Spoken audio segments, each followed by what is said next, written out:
आदेश आदेश कन्या राशि वालों, मैं शावरमन साधक प्रवीण आज फिर प्रस्तुत हूं आप सभी के बीच 29 सितंबर के कन्या राशि फल को लेकर।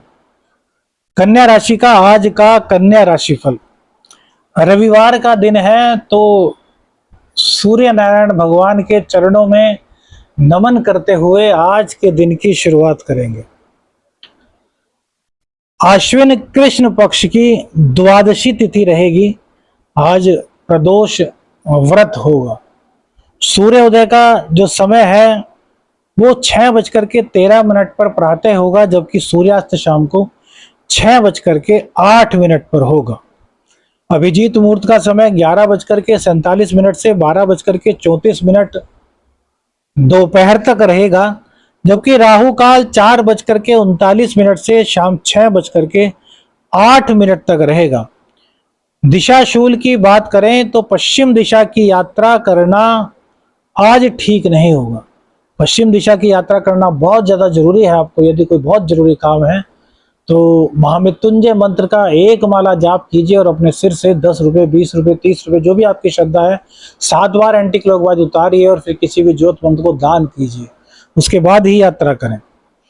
सूर्य, केतु और उच्च के बुध आपकी ही राशि में विराजमान रहेंगे। शुक्रदेव 2nd हाउस में, शनिदेव 6th हाउस में गोचर करेंगे। राहु 7म भाव में रहेंगे। गुरुदेव 9वें भाव में, मंगलदेव 10वें स्थान में गोचर करेंगे।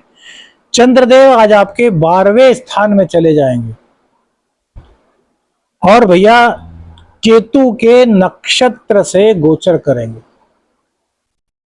तो देखिए, आज आपको थोड़ा सा सावधान रहने की सलाह दी जाएगी। एकादशेश का 12वें स्थान में जाना अच्छा नहीं होता मित्रों। यह पैसे को लेकर के काफी दिक्कतों का सामना कराता है। द्वादश भाव है हमारे व्यय का भाव। अब एकादश के स्वामी द्वादश भाव में चले गए। हालांकि एक एकादश का 2nd हाउस है ये, है ना, लेकिन द्वादश भाव व्यय का भाव है। तो आज व्यय की अधिकता लगी रहेगी। अनावश्यक खर्चों से 2-4 आपको होना पड़ेगा। हो सकता है बीमारी पर आपका खर्च हो, डॉक्टर पर आपका खर्च हो, हॉस्पिटल में आपका खर्च हो। उपाय बताएंगे, उपाय की टेंशन मत लीजिएगा, पहले समझ लीजिए कि गोचर क्या कह रहा है। यदि आप गोचर को समझ लेंगे तो बहुत सारी दिक्कतों को स्वतः ही आप दूर कर पाएंगे। तो एकादश के मालिक का 10वें भाव 12वें भाव में जाना कहीं ना कहीं दरिद्र योग का निर्माण करता है। तो इनकम को लेकर के आपको आज परेशानियों का सामना करना पड़ेगा। वहीं यदि आप धर्म के मार्ग पर हैं, आप सत्य सनातन धर्म के प्रत्येक संस्कार को अपनाते हैं, मिथ्या वचन नहीं बोलते, तो केतु देव की कृपा आपको धन दिला सकती है। समझिए, केतु देव दैत्य है। धड़ जो है वो राहु है, वो सॉरी केतु है, और जो ऊपर का सर है वो राहु है। तो केतु के पास दिमाग नहीं है। केतु को मोक्ष का कारक कहा गया है और चंद्रमा केतु के नक्षत्र से गोचर कर रहे हैं। तो ये आपको सोचने पर मजबूर कर देंगे कि धर्म क्या है, किस प्रकार से आप सही मार्ग पर चल सकते हैं। आपका मन इन चीजों को भी लेकर के परेशान रहेगा कि यार मैंने उस व्यक्ति के साथ गलत किया था, मुझको ऐसा नहीं करना चाहिए। या आप आज गुस्से में किसी से तेज बोल जाते हैं, किसी को अपशब्द कह देते हैं, तो आपको ऐसा तुरंत रियलाइज होगा कि यार मेरे को ऐसा नहीं कहना चाहिए था, और आप सॉरी फील करना चाहेंगे लेकिन कर नहीं पाएंगे क्योंकि शर्म भी रहेगी। तो धन को आज बहुत सोच समझ करके आपको खर्च करना है। आपको यह नहीं कि यार अनावश्यक खर्च कर देना है कि इनकम तो यार अब नहीं तो 2 दिन में हो जाएगी, क्या पता 2 दिन बाद भी ना हो, may be possible for exceptional case. देखिए, हम फॉर एग्जाम्पल बताते हैं, अपवाद भी बताते हैं कि सब कुछ हो सकता है, लेकिन जो दिख रहा है उससे आंखें बंद नहीं करनी चाहिए। अब दूध में गिरी हुई मक्खी तो आप नहीं निकलेंगे ना। और दूध में मक्खी गिर गई थी, किसी ने उसको निकाल दी और आपको पता ही नहीं था कि दूध में मक्खी पड़ी थी, तब तो आप भले ही वो दूध पी लें, लेकिन यदि आपके सामने दूध में मक्खी पड़ी है तो आप उसको नहीं निकल पाएंगे। तो यही आपसे कह रहे हैं। तो गलत मार्ग पर यदि आप चल रहे हैं तो उस गलत मार्ग को आपको त्यागना होगा। हालांकि शनिदेव आपको सपोर्ट कर रहे हैं, आप गलत मार्ग पर नहीं चलेंगे। कन्या राशि वाले वैसे भी बहुत मैनेजेबल व्यक्ति प्रशंस होते हैं, गलत रास्ते की शरण नहीं लेते, लेकिन फिर भी अगर हो रहा है तो उस गलत रास्ते को त्याग दीजिए। लग्न में गोचर, लग्न के केतु से इनका गोचर, तो अपने बारे में सोचेंगे तो प्रोफेशनल आप पूरी तरीके से दिखाई देंगे। तो आपको न केवल प्रोफेशनल बनना है बल्कि आपको सभी का भला करना है ना। किसी का भी बुरा आपके हाथ से ना हो, भले ही आप कितने पैसे कमाए, लेकिन वो रास्ता ऐसा होना चाहिए कि किसी को नुकसान ना हो और आपके हाथ से किसी का बुरा ना हो। तो यही चंद्रदेव आपको शुभ फलों की प्राप्ति भी कराएंगे। वहीं शनि की दृष्टि चंद्र पर होगी तो विषदोष बनेगा। तो कहीं ना कहीं माँ का स्वास्थ्य खराब हो सकता है, आपका स्वास्थ्य खराब हो सकता है। फूड पॉइजनिंग की संभावना आज के गोचर में दिखाई देती है। तो बाहर के खाने पीने से बच करके चलिए, शुद्ध सात्विक घर का बना हुआ भोजन कीजिए, तो आपको इसका काफी लाभ होगा।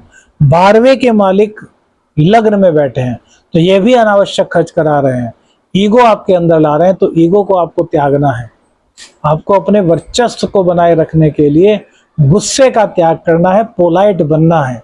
बुधदेव उच्च के हैं तो कैरियर को लेकर के यहाँ पर किसी तरह की कोई दिक्कत नहीं दिखाई दे रही। कैरियर आपका उच्च का बन रहा है, आपकी पर्सनैलिटी निखर रही है, आपकी वाणी बहुत ज्यादा अट्रैक्टिव हो रही है। अपनी वाणी के कारण दूसरों का मन मोहने में कामयाब होंगे। जिस मीटिंग में जाएंगे, जिस सभा में जाएंगे, वहां पर आपकी वाणी एक जादू सा बिखेरेगी और आपके सभी काम बन जाएंगे।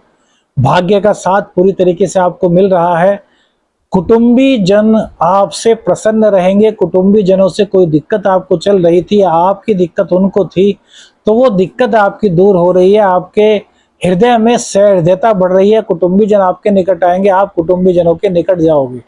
अर्थात पारिवारिक यदि स्थिति देखें तो आज के गोचर के दौरान बहुत ज्यादा अच्छी है। पढ़ाई में कंसंट्रेशन आज कम दिखाई दे रहा है, तो आपको अधिक फोकस करना होगा अपनी पढ़ाई पर, थोड़ा अधिक ध्यान लगाना होगा, थोड़ा दृढ़ संकल्प से आज आपको स्टडी करनी होगी।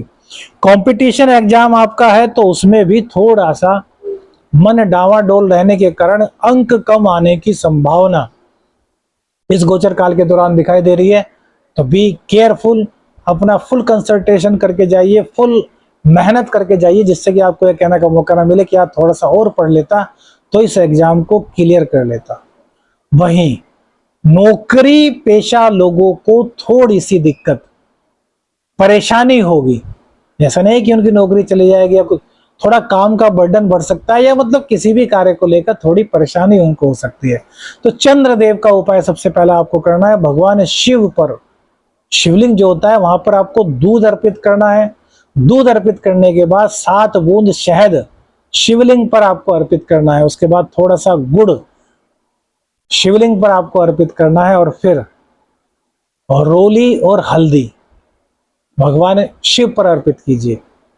और फिर शिव तांडव स्तोत्र का पाठ कीजिए, या शिव तांडव स्तोत्र को मोबाइल में सुनिए। इससे चंद्र की परेशानी आपके दूर होंगी। दूसरा, राहु की नेगेटिविटी को दूर करने के लिए आज गणपति जी को दूबड़ा घास, दूर्वा घास जिसको बोलते हैं, 4 की संख्या में गणपति जी को अर्पित कीजिए, तो आपका कल्याण होगा। राशिफल अच्छा लगा तो लाइक और सब्सक्राइब कीजिएगा, शेयर कीजिएगा। चैनल पर नए हैं चैनल को सब्सक्राइब कीजिएगा। आदेश अलख निरंजन। हर हर महादेव।